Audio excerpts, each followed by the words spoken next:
감사합니다. 할렐루야. 오늘은 6월 첫째 주일이고 우리 6월 달은 특별히 또 호국 보훈의 달로 나라의 소중함을 생각하는 그런 달입니다.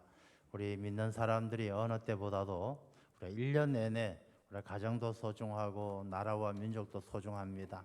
늘 기억하면서 우리가 기도함으로 이 나라 이 민족이 하나님 앞에 바로 설 수 있도록, 그리고 북녘 땅에 우리 동포들이 하루속히 자유와 신앙을 회복할 수 있도록 기도해 주시기 바랍니다. 오늘 호국 보훈의 달을 시작하는 첫 주에 오늘 에스더서의 말씀을 통해서 민족의 위기를 극복한 이 이스라엘 민족의 이야기를 다시 한번 우리가 나누면서 우리 나라와 또 우리 민족 앞에 직면한 여러 가지 어려운 문제들을 해결할 때에 우리 믿는 사람들이 어떻게 살아야 되는가, 어떻게 해야 되는가 하는 것을 오늘 본문의 말씀을 통해서 함께 나누고자 합니다. 에스더라는 말의 뜻은 페르시아어로 에스테르에서 나온 이 말이죠. 에스더가 에스테르인데 에스테르는 별이란 뜻입니다. 별이란 뜻이고, 이 에스더의 본명은 에스더 2장 7절에 나와 있는 것처럼 하다스란, 히브리어로는 하다스란 이름을 가지고 있습니다. 하다스란 이름은 도금냥이나 나무의 이름을 이야기하는데 히브리어 이름으로는 하다스란 이름을 가지고 있고, 페르시아어로는 에스더란 이름을 가지고 있는 이 왕비가 에스더서에 나오는 본문의 주인공으로 등장을 합니다. 근데 사실 이 에스더서는 성경이 되기까지는 참 우여곡절이 많았습니다. 에스더서를 읽어보신 분은 아시겠지만 이곳에는 하나님께 영광을 돌리자 하나님이란 단어가 나오지를 않습니다. 그러니까 에스더서는 하나님에 대한 말씀이 나오지를 않다 보니까 예로부터 많은 학자들이 에스더서는 성경이라고 할 수가 없다, 그냥 전해져 내려오는 이스라엘 민족의 이야기일 뿐이지 하나님에 관한 말씀이 아니다라고 해서 이 성경 속에 들어오는데 큰 우여곡절이 있었습니다. 그러나 이 에스더서에 하나님이란 단어는 나오지 않지만 에스더와 모르드게의 신앙과 그들의 순종을 통해서 하나님께서 어떻게 역사하시고 하나님께서 어떻게 일하시는지를 기록하고 있기 때문에 오늘날 에스더서는 우리에게 많은 영감을 주고 또 하나님의 뜻을 깨닫게 하는 귀한 하나님의 말씀이 되어 있습니다. 오늘 이 에스더서를 통해서 우리가 다시 한번 말씀을 나눌 때 우리가 나라와 민족을 향한 하나님의 뜻이 어디 있는지 깨닫고 우리가 하나님의 뜻 가운데 그리스도인으로서의 책임을 다하는 그런 유명한 말이 있죠. 기독교는 국경이 없습니다. 그러나 그리스도인에게는 조국이 있다라는 말이 있습니다. 우리가 그리스도인으로서 조국을 위해서 우리가 어떻게 해야 될까라는 것을 깨닫는 그런 시간이 되기를 소망합니다. 먼저 이 에스더의 이야기는 그 배경을 보면 유대인들이 북이스라엘은 아수르의 멸망을 당하고 남유다는 바벨론의 멸망을 당합니다. 나라를 잃어버린 이 이스라엘 민족들은 바벨론의 포로로 붙들려 갑니다. 포로로 붙들려 가서 70년 동안 포로 생활을 하다가 바벨론이 멸망하고 나서 바샤, 지금 우리가 말하는 페르시아죠. 지금 이란입니다. 이란. 이 페르시아 제국이 들어서면서 고레스 황제가 유대인들에게 야, 너희들 예루살렘으로 돌아가도 좋다 하고 돌려보냅니다. 1차, 2차, 3차 귀환을 통해서 많은 이스라엘 백성들이 예루살렘으로 돌아갑니다. 그런데 70년 동안 포로로 붙들려와 살다 보니까 그곳에서 결혼도 하고 취직도 하고 애도 놓고 그렇게 살던 유대인들 중엔 예루살렘으로 돌아가지 않고 바샤, 페르시아에서 그대로 남아서 살던 많은 유대인들이 있었습니다. 그 유대인들 가운데 모르드게도 있고 에스더도 있었습니다. 에스더는 모르드게의 진료로서 부모를 일찍 여의고 모르드게가 에스더를 잘 키웠던 것이죠. 근데 이 에스더가 워낙 인물이 출중하다 보니까 그 왕의 왕비로 간택이 되어져서 나중엔 왕비가 된 것이죠. 그래서 왕비가 되어진 에스더, 또 성전에 이 왕궁에서 문지기로 일하는 모르드게, 이 두 사람이 유대인인데 이제 이들 가운데 남아 있었던 모든 바샤 제국에 남아 있었던 유대인들에게 큰 위기가 찾아옵니다. 당시에 바샤 제국 서열 2위였던 하만이라는 사람이 모르드게가 자기한테 인사도 잘 안 하고 좀 괘씸하게 보인다고 해서 왕에게 가서 거짓말을 해가면서 왕에게 모든 유대인들을 죽여도 좋다라는 이 조서 명령을 받아옵니다.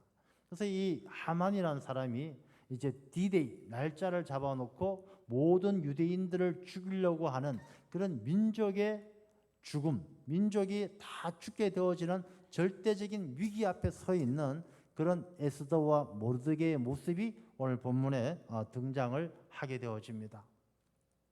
이 이스라엘이라는 나라는 참 고난의 역사를 살아왔습니다. 북이스라엘 남유다가 멸망한 이후에 사실 2000년 동안 2000년이 넘는 세월 동안 사실 변변한 나라가 없었습니다. 잠깐 왕조가 들어서긴 했지만은 알렉산더에게 지배당하고 로마에 지배당하고 로마로부터 멸망당해서 2000년 동안 나라 없이 살다가 1945년 2차 대전 끝나고 지금 나라가 세워졌지만 지금도 여전히 팔레스타인 지역에서 서로 싸우고 전쟁이 끝나지 않는 그런 고난의 역사를 가지고 있는 나라가 이스라엘 민족입니다. 근데 이스라엘 민족만큼이나 우리나라도 참 힘들고 어려운 역사를 가지고 있죠. 참 험악한 역사를 우리나라도 가지고 있습니다.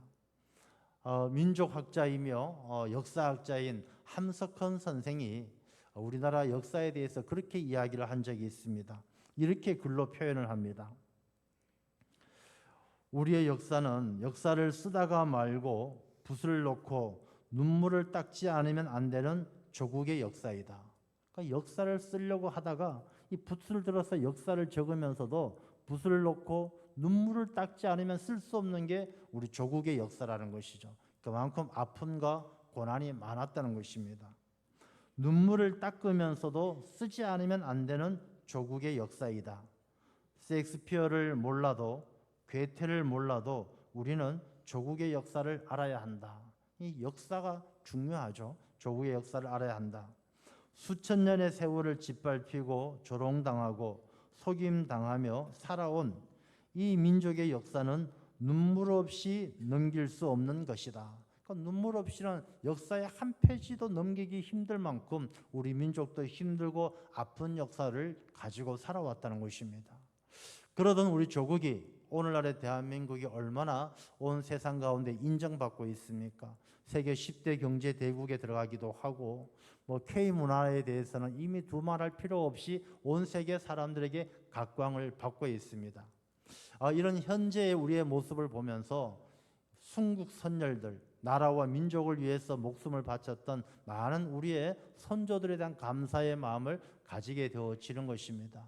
호국 보훈의 달을 통해서 또 그들에 대한 감사의 마음을 가지면서 또 한편으론 우리의 후손들에게 물려준 이 아름다운 조국 대한민국을 우리는 어떻게 지켜갈 것이며 다음 세대에게 어떤 조국을 남길 것인가라는 아주 중차대한 사명이 우리에게 주어져 있다라는 것을 깨닫게 되어집니다. 우리나라가 이렇게 경제라든지 문화라든지 많은 발전을 했지만 그게 또 전부가 아닙니다. 우리나라가 지금 가지고 있는 직면하고 있는 많은 문제들도 우리가 반드시 잘 알아야 하는 것입니다. 우리 기독교는 사상이라든지 이념이 아니기 때문에 무슨 주의, 자유주의 이렇게 나누긴 힘들지만 우리가 예수님의 가르침이나 성경 말씀을 통해서 보면 기독교가 중요하게 여기는 것이 뭐냐? 현실주의예요. 현실을 도피하는 것을 하나님께서 원하지 않으십니다. 하나님은 늘 하나님의 백성들이 현실 속에서 문제를 극복해내고 이겨내고 그 문제를 통해서 연단되어져서 하나님의 사람으로 거듭나서 승리하는 삶을 살기를 원하시는 것이죠. 그래서 우리 성도들은, 기독교인들은 아이고 내가 나중에 죽으면 천국 가면 되지 이게 신앙의 전부가 아니에요. 천국 갈 사람들은 나중에 가는 것이 아니라 지금부터 우리에게 주어진 이 현실 속에서 어떤 신앙을 가지고 살아가느냐가 나중을 결정하는 것이지 지금은 나 몰라라 살고 그냥 적당히 살면서 그러니까 어떻게든 교회 안에서 버티면 나중에 천국 가겠지. 그렇지 않다는 것입니다. 그래서 성경 말씀은 젖먹이에 머물지 말고 그리스도의 분량에 이르기까지 자라나라. 그렇게 권면을 하고 있는 것입니다. 구원에 이르기까지 자라나라. 그렇게 말씀하시는 것이죠.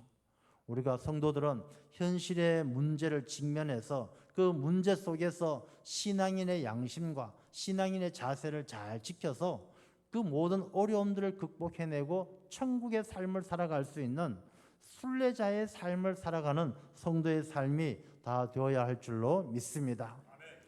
먼저 우리 조국 대한민국을 한번 직시할 필요가 있습니다. 우리가 과연 어떤 위치에 와 있는가? 우리가 어떻게 살아야 될 것인가? 여러분, 우리 대한민국 어제 6월 1일 퀴어 축제가 있었습니다. 퀴어 축제가 있었고 퀴어 축제를 반대하는 기독교에서는 이제 거룩한 방파제라고 해서 한 20만 명이 모여서 맞불 집회를 했죠.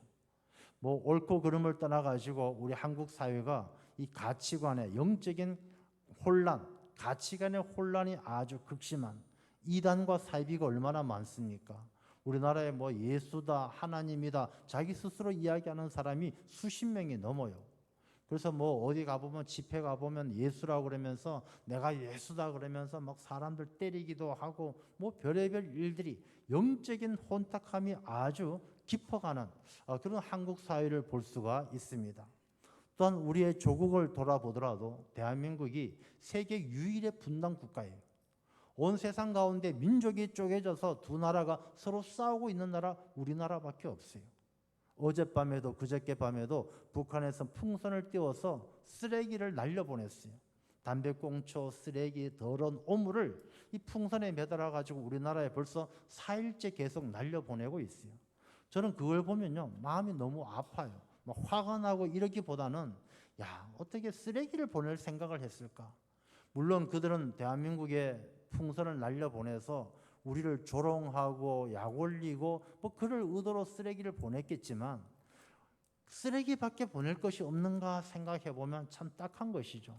오히려 우리나라가 북한에 보낼 때는 뭐 라면도 보내고 USB도 보내고 영화도 담아 보내고 보내지 않습니까? 그런 잘 사는 모습 이런 거 보내주면 오히려 더 약이 오를 텐데 북한이 우리보다 더 잘 살고 더 행복한 사회라서 그 행복한 모습을 우리에게 보내주면 더 약이 오를 텐데 그렇게 보여줄 모습이 없어서 쓰레기만 보낸다는 것을 보면서 북한 사회가 너무 마음이 아프고 딱한 것이죠.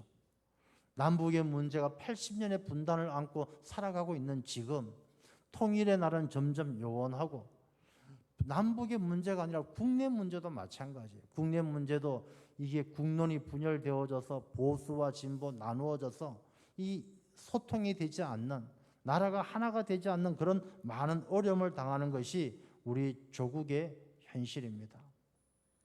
자, 그러면 우리가 이런 현실 앞에서 성도는 어떻게 삶을 살아가야 되느냐? 여러분 기독교인이 되고 성도가 되었다라면 삶의 분명한 기독교인으로서의 의미와 기독교인으로서의 분명한 목적의식을 가져야 돼요. 현대인들이 살아가면서 제일 현대인들을 고통스럽게 하는 것이 무엇이냐? 살아가면서 제일 힘든 게 뭐냐? 돈이 없어서 힘드냐? 먹을 것이 없어서 힘드냐? 그렇지 않아요. 현대인들은 돈이 없어서 힘든 것이 아니고 먹을 것이 없어서 힘든 것이 아니고 삶의 목적과 분명한 삶의 의미를 찾지 못하는데 가장 큰 고통이 있어요. 여러분들 사람들이 요즘에 마약 중독 많이 이야기를 듣잖아요. 우리나라가 마약 청정국이었다고 이야기했는데 벌써 마약이 우리나라 사회도 많이 들어오고 있음을 보게 되어집니다.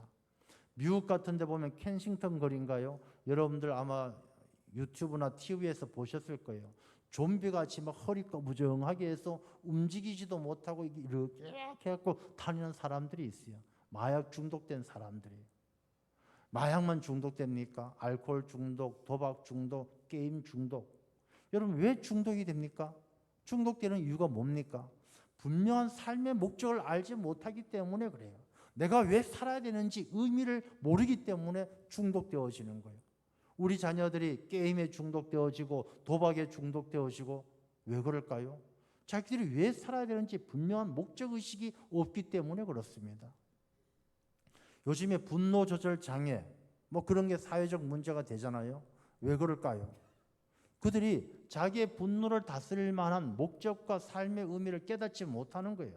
누가 나한테 화나게 했다. 그럼 이 사람이 내가 살아가는 삶의 목적이 분명하고 삶에 더 큰 의미가 있는 사람은 누가 나에게 좀 화를 내게 했다 할지라도 절제할 줄 알고 적당히 필요한 만큼만 화를 내는 것이지 분노 조절 장애가 되어서 미친 듯이 하지 않는다는 것입니다. 그런 사회적인 일들이 현상에 나타나는 것도 사회 구성원들이 분명한 삶의 목적, 내가 왜 사는지 삶의 의미를 잘 모르기 때문에 그렇다는 것입니다.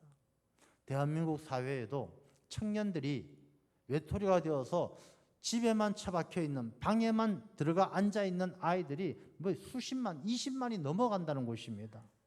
왜 그러겠습니까? 그 청년들이 살아가는 삶의 목적, 분명한 의미를 모르기 때문에 사회하고 소외되어지고 고립화되어진다는 것입니다. 굉장히 심각한 문제죠. 자, 이러한 상황 속에서 우리 기독교인들도 마찬가지입니다. 한국 교회가 힘들다, 어렵다, 교세가 위축되고 있다. 왜 그럴까요?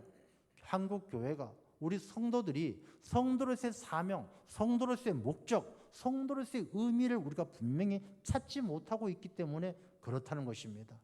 그래서 우리가 오늘 이 말씀을 통해서 우리가 의미 있게 사는 삶, 내 삶의 목적이 무엇인지 우리가 회복할 수 있고 그 목적을 찾는 귀한 시간이 되어야 할 줄로 믿습니다. 오늘 본문의 말씀은 이런 배경을 가지고 있죠. 자, 이 하만에 의해서 이 아하수에로 왕과 이 사람들이 유대인들을 다 죽이려고 이제 다 명령을 내렸습니다. 이 소식을 들은 모르드게가 너무너무 놀랍고 애통해서 옷을 찢고 막 가슴을 치면서 기도하면서 이제 기도하는 중에 이 왕비가 된 에스더가 모르드게에게 사람을 보내서 삼촌 왜 그래요? 무슨 일이 있어요? 물어봅니다. 모르드게가 그 사람을 통해서 에스더에게 야, 큰일 났다. 우리 다 죽게 생겼다. 너 어떻게 좀 해봐야 되는 거 아니냐? 그렇게 이제 사람을 보냈죠. 그랬더니 이 에스더가 모르드게에게 뭐라고 답을 보냈느냐? 오늘 말씀의 11절 말씀을 보면은 왕의 신하들과 왕의 각 지방 백성이 다 알거니와 남녀를 막론하고 부름을 받지 아니하고 안뜰에 들어가면 왕에게 나가면 오직 죽이는 법이요 왕이 그자에게 금규를 내밀어야 살 것이라 뭐 이런 이야기합니다.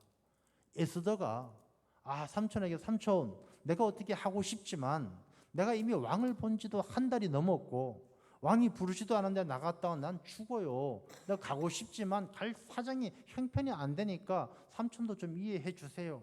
그렇게 이야기를 하는 것이죠.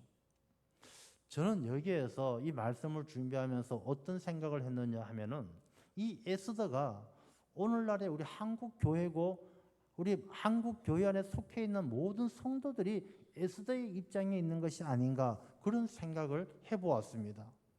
이스라엘 백성들이 포로로 붙들려가서 큰 고통받고 힘든 가운데 유독 에스더만 왕비로 간택되어져서 하나님께서 에스더를 축복해 주셨어요. 여러분 이 대한민국이 6.25 전쟁 일제가 끝나고 6.25 전쟁이 일어나고 근대화 산업화 이 과정을 거치면서 얼마나 인고의 세월 힘들고 어려운 시간들을 보내었습니까? 그리고 오늘날의 대한민국이 되어졌는데 그 가운데 유독 축복받은 것이 한국 교회예요. 에스더처럼 하나님은 한국 교회에 엄청난 은혜를 주셨어요. 많은 사람들이 교회에 나와서 하나님을 믿게 되어졌고 여러 가지 물질로도 복을 주시고 그래서 한국 교회가 얼마나 많은 선교도 하고 얼마나 많은 힘을 가지고 있습니까? 그런데 이 에스더처럼 우리 민족의 위기 앞에 남북의 문제, 뭐 동성애 문제, 포괄적 차별 금지법의 문제, 국론 분열의 문제, 수많은 문제들 앞에서 과연 우리 한국 교회가 역할을 다하고 있는가? 이 에스더가 왕비가 되어서 이 민족을 살리지 못하는 민족을 살려야 된다는 삼촌 모르드게 말 앞에 내가 잘못하면 나도 나가면 죽어요. 나 힘이 없어요. 라고 말하는 것처럼 한국 교회도 이 많은 문제들 앞에서 그냥 뒷걸음 치면서 발을 빼면서 한 걸음 뒤로 물러서서 지켜만 보고 있는 그런 모습이 우리가 아닌가 하는 생각을 하게 되는 것입니다. 그럴 때에 모르드게가 이야기하죠. 13절 말씀에 보면 에스더에게 해답하여 너는 왕궁에 있으니 모든 유다인 중에 홀로 목숨을 건지리라 생각하지 말라. 야, 너 혼자 왕궁에서 왕비로 있다고 해서 너 혼자 살 생각하지 마라. 한국교회 너희들만 잘 먹고 잘 살면 그만이라는 생각하지 말라는 것입니다. 너만 한국교회만 우리끼리 전도하고 우리끼리 잘 먹고 우리끼리 축복받고 그게 전부라고 생각하지 말라는 것입니다. 14절 말씀에 보면 이때 너가 만일 잠잠하여 말이 없으면 유다인은 다른 데로 말미암아 노임과 구원을 얻으려니와 너가 말하지 않고 가만히 침묵하고 있으면 유대인들이 다른 데로 말미암아 구원받는 것처럼 하나님은 다른 방법을 통해서 하나님의 나라와 하나님의 역사를 이루어 가실 것이지만 너 잠잠했던 너는 너와 내 아버지 집은 멸망하리라. 한국 교회가 이 나라와 민족적 위기 앞에 나서야 될 때 나서지 아니하고 책임질 때 책임지지 않고 침묵하고 있으면은 하나님께서 다른 방법으로 하나님께서 놀라운 역사를 이루어 가시겠지만 그 책임을 다하지 못한 사람들은 너와 내 아버지 집은 멸망할 것이란 것입니다. 굉장히 두려운 마음으로 이 말씀을 읽게 되는 것이죠. 그리고 하시는 말씀이 너가 왕후의 자리를 얻은 것이 이때를 위함이 아닌지 누가 알겠느냐. 왕후의 자리를 얻은 것처럼 오늘날에 하나님께서 한국교회를 이루어 주신 것이 바로 지금 이때를 위함이 아닌지 바로 이때를 위한 것이라는 것을 왜 알지 못하느냐. 그런 말씀을 하는 것이죠. 저는 이 에스더가 이 이야기를 듣고 크게 결단하지 않습니까? 죽으면 죽으리라 결단하고 나아가서 민족을 구원하는 그런 불임의 놀라운 역사를 이루어 가는데 저는 한국교회가 바로 오늘 결단의 시점에 서 있다라고 믿습니다. 한국교회가 뭔가 결단해야 될 때이지 우리가 이렇게 이 핑계 저 핑계 되면서 물러나 있을 때가 아니다라는 생각을 하게 되어집니다. 자, 이때를 너가 왕후가 된 것이 이때를 위함이 아닌지 누가 아느냐 이렇게 이야기합니다. 여러분 사람이든지 뭐든지요 과거가 있어야 현재가 있는 것입니다. 여러분들이 살아오신 과거를 돌아보면 내가 그때 왜 그랬을까 후회되는 일도 있습니다. 야, 그때 참 아주 하나님의 은혜가 컸지. 너무너무 잘 됐던 일도 있습니다. 잘 됐던 일, 후회되는 일, 그 일들이 다 있었기 때문에 오늘의 내가 있는 것입니다. 한국교회도 마찬가지예요. 한국교회 지나온 시간들 보면 분열되어서 다투고 싸웠던 시간도 있었고 놀라운 축복의 부흥의 불길이 불탔던 시간들도 있었고 그런 시간들이 있었기 때문에 오늘날의 한국교회가 있게 된 것이죠. 이 과거 없는 현재는 없는 것입니다. 서정주라는 시인이 국화옆에서라는 시를 잘 알고 있는 그런 시를 적었죠. 그 시를 보면 이렇습니다. 한 송이 국화꽃을 피우기 위하여 봄부터 소쩍새는 그렇게 울었나 보다. 한 송이 국화꽃을 피우기 위하여 천둥은 먹구름 속에서 또 그렇게 울었나 보다. 그립고 아쉬움이 가슴 조이던 먼 젊음의 뒤안길에서 인제는 돌아와 거울 앞에 선 내 누님같이 생긴 꽃이여 노란 내 꽃잎이 피려고 간밤에 무서리가 저리 내리고 내게는 잠이 오지 않았나 보다. 이렇게 노래했습니다. 그럼 국화꽃 한 송이를 피우기 위해서 이 국화꽃이 가을날 어느 날 하늘에서 뚝 떨어져서 국화꽃이 피어나는 것이 아니란 것입니다. 보면 소쩍새가 우는 것이 국화꽃하고 아무 상관없는 것 같지만 봄날이 지나가고 소쩍새도 울고 그럼 봄날이 지나야 되고 천둥이 저 구름 속에서 천둥이 치고 천둥이 우는 것처럼 번쩍번쩍하는 한여름도 지나야 되고 그렇게 세월이 지나야 가을날 한 송이 국화꽃을 피운다는 것입니다. 오늘날의 우리의 모습은 과거에 우리가 있었던 모든 일들이 있었기 때문에 오늘날 우리가 있는 것이죠. 그리고 더 중요한 것은요. 미래는 어디에 있느냐. 어떤 분이 저한테 그렇게 물어봐요. 목사님, 우리나라가 남과 북이 통일이 되겠습니까? 내가 그걸 어떻게 알겠습니까? 통일이 될지 안 될지. 그런데 제가 생각하기엔요. 이래선 안 되기 쉽다라고 생각되어져요. 여러분 미래라는 것은요. 오늘 우리가 어떻게 하느냐에 달려있지 오늘 아무것도 하지 않으면서 20년 뒤 30년 뒤 어떻게 될까요? 물어보는 것은 굉장히 어리석은 일입니다. 목사님 우리 아들 나중에 어때 훌륭한 사람이 될까요? 이 아이가 지금 열심히 공부하고 아주 성실하게 살아가면 훌륭한 사람이 되지만 지금 공부도 안 하고 그냥 놀기만 한다 그러면 훌륭한 사람이 되기가 힘들죠. 미래는 오늘에 달려 있는 것입니다. 여러분, 우리 조국의 미래가, 한국교회의 미래가 누구에게 달려 있느냐? 오늘의 내 모습에 달려 있다는 것입니다. 우리가 그런 마음을 가지고 오늘 본문의 말씀을 잘 이해해야 되는 것입니다. 미래는 오늘 우리가 어떤 결단을 하느냐에 달려져 있습니다. 어떤 선택을 하느냐에 달려져 있습니다.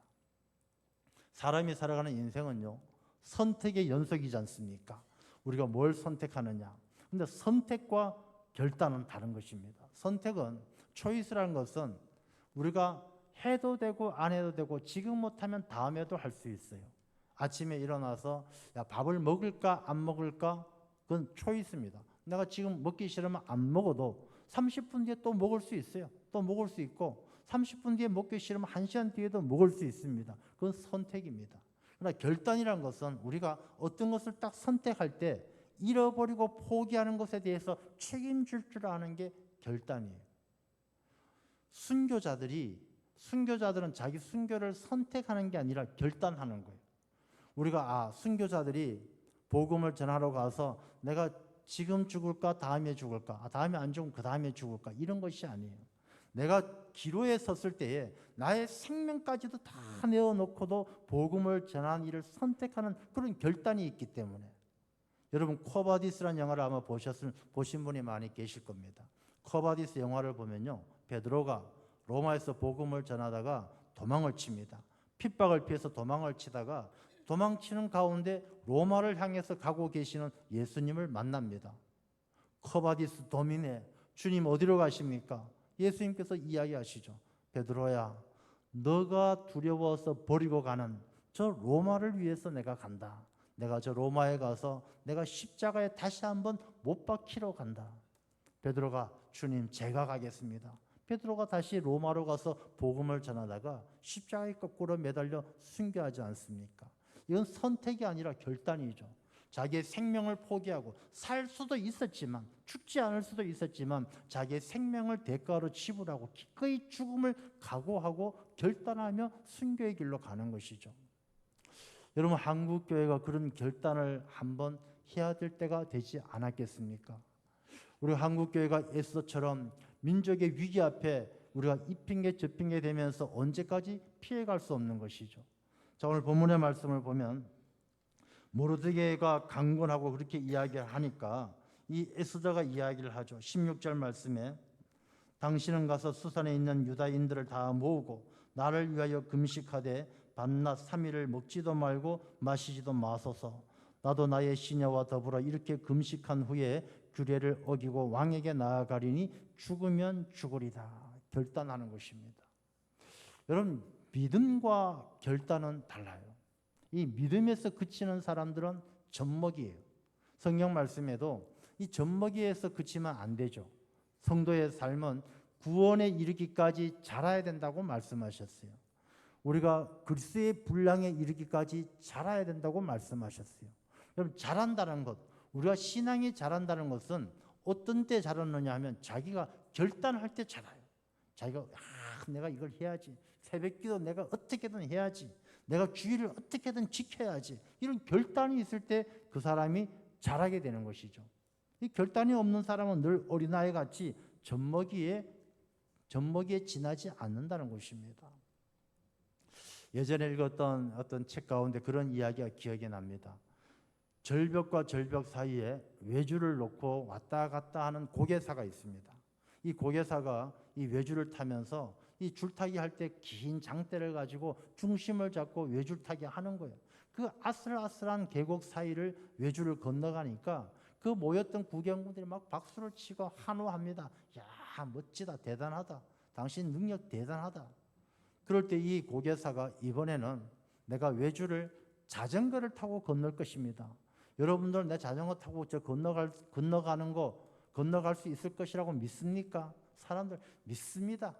당신 같은 능력자는 자전거가 아니라 뭘 타고도 다 건너가게 될 거라고 믿습니다. 그럽니다. 고개사가 그러십니까? 그렇다면 여러분 중에 한 명이 내 뒤에 좀 타주십시오. 내가 한 명을 태워서 이 계곡을 외줄 위에 자전거 타고 건너겠습니다. 뒤에 타는 사람이 있었을까요? 아무도 안 타는 거예요. 그러니까 믿습니다, 믿습니다 하는데 타지는 않는 거예요. 오늘 한국 교회가 그런 모습이 아닐까 두려운 마음이 생기는 것이죠. 그럴 때 한 꼬마아이가 제가 타겠습니다. 이 꼬마가 조그만 꼬마가 용기 있게 뒤에 탑니다. 이 뒤에 꼬마를 태운 고개사는요 자전거를 타고 외줄을 건너서 계곡을 건너갑니다. 사람들이 막 몰려와서 꼬마를 칭찬하죠. 야, 너 대단하다. 어떻게 너 그 뒤에 탈 생각했니? 꼬마가 이야기합니다. 우리 아빠예요. 우리 아빠. 우리 아빠이기 때문에 아빠가 건너가는 거 조금 더 의심하지 않았기 때문에 내가 믿고 뒤에 탔습니다. 여러분, 우리의 신앙이 과연 어디에 우리의 위치가 어딘가를 한번 생각해 보게 하지 않습니까? 우리가 계곡 밑에 앉아가지고 구경만 하면서 믿습니다, 믿습니다 소리만 지르는 한국 교회인지 정말로 하나님의 일꾼과 함께 아버지와 함께 그 위태위태하지만 믿음으로 용기를 내고 뒤에 타서 그 계곡을 건너갈 수 있는 믿음의 사람들인지 우리 자신의 믿음을 다시 한번 생각하게 해보는 이야기이죠. 에스더가 결심합니다. 뭔 결심을 하느냐? 두 가지를 합니다. 내가 사흘 밤낮을 금식하며 기도하겠습니다. 여러분, 한국교회가 기도해야 될 때인 줄로 믿습니다. 우리가 한국교회, 한국사회, 민족의 많은 어려운 문제들을 보고 기도하지 않아요. 우리가 남과 북, 남북의 문제를 놓고 통일돼야 된다. 기도하지 않아요. 북녘의 동포들을 품고 기도하지 않아요. 저는 어렸을 때 초등학교, 국민학교 때 본 그 전우란 드라마가 이제 평생의 기억을 하고 있는 드라마인데 그때 아마 라시찬 기억하실 겁니다. 라시찬은 1940년생이에요. 굉장히 나이가 많으시죠. 40년생이고 1981년에 돌아가셨어요. 41살에. 이 뇌수막염으로 젊은 나이에 돌아가셨는데 저는 그분 국민학교 때 본 그분의 얼굴이 아직도 기억나요. 철모를 쓰고 그 웃던 그 모습 굉장히 거무튀튀하고 아주 남자답게 생겼어요. 아마 제가 누가 영화배우 중에 제일 좋아하는 사람이 누구냐고 물으면 저는 아마 라시찬이라고 이야기할 것 같습니다. 근데 그 드라마, 전우란 드라마를 보면 여러분들 보신 분들도 다 기억하시겠지만 6.25 전쟁 때 이 나라를 지키기 위해서 군인들이 싸웠던 그 모습이 얼마나 감동스럽게 또 그렇게 저는 그 드라마를 보면서 군인이 될 꿈을 키웠었습니다. 그리고 그 이후에도 사실 최수종이라든지 다른 탤런트들이 전우란 영화를 리바이벌을 했지만 다 실패했어요. 저는 이 호국 보훈의 달 6월 달에 되면 늘 그 드라마가 이렇게 기억이 나요. 그래서 밖에 산에 가거나 들판을 보면 그때 봤던 그 드라마들이 이제 기억이 나는 것입니다. 여러분, 우리가 이 조국에 대해서 생각하면서 정말로 뜨겁게 조국을 가슴에 품고 기도해야 될 때가 바로 지금이에요. 바로 이때를 위해서 에스더가 왕후가 되어진 것처럼 하나님은 한국교회를 통해서 남과 북이 하나 되게 하시고 이 나라 이 민족이 복음화를 이루어서 세계 선교를 감당할 수 있도록 그렇게 사용하시기 위해서 오늘날 한국교회를 일으켜 주신 줄로 믿습니다. 그래서 우리가 이 호국 보훈의 달을 맞이하면서 우리가 결단해야 돼요. 첫 번째 결단이 뭐냐? 하나님 앞에 기도하는 거예요. 북녘의 우리 동포들을 위해서 기도하고 이 민족의 복음화를 위해서 기도하고 뜨겁게 기도하는 결단이 우리에게 있어야 할 줄로 믿습니다. 두 번째는 뭐냐? 행동하는 신앙이 필요합니다. 이 에스더가 죽으면 죽으리라 하고 이 아하수에로 왕 앞에 나아가잖아요. 여러분, 우리 한국 교회가 죽으면 죽으리라는 마음을 가지고 우리를 대적하는 하나님의 나라를 방해하는 세력들과 싸워 나가야 돼요. 그냥 앉아가지고 기도에 멈추어선 밑에서 앉아서 믿습니다, 믿습니다 해서 멈춰서는 안 돼요. 우리가 그 외줄 타게 하는 그 아버지의 뒤에 올라타는 그 어린아이 같은 믿음을 가지고 하나님께서 이루어 가시는 일들 가운데 죽으면 죽으리라는 용기를 가지고 함께해서 하나님이 일하시는데 쓰임받는 귀한 일꾼으로 우리의 삶이 결단되어져야 할 줄로 믿습니다. 그래야 한국 교회가 살고 이 나라 이 민족이 살게 되는 거예요. 에스더와 모르드게가 그런 믿음과 순종이 있었기 때문에 그 나라, 그 유대인들을 그 죽을 수밖에 없었던 민족들을 다시금 살려내고 부림절이라는 명절이 만들어지는 것이죠. 한국교회 우리 모든 성도님들이 에스더처럼 기도를 결단하고 죽으면 죽으리라는 신앙의 용기를 가지고 나아갈 때 하나님은 이 나라 민족 가운데 새 역사를 이루어 가실 줄로 믿습니다. 그런 귀한 역사에 쓰임받는 하나님의 일꾼들이 다 되시기를 주님의 이름으로 축원합니다. 하나님 아버지 감사합니다.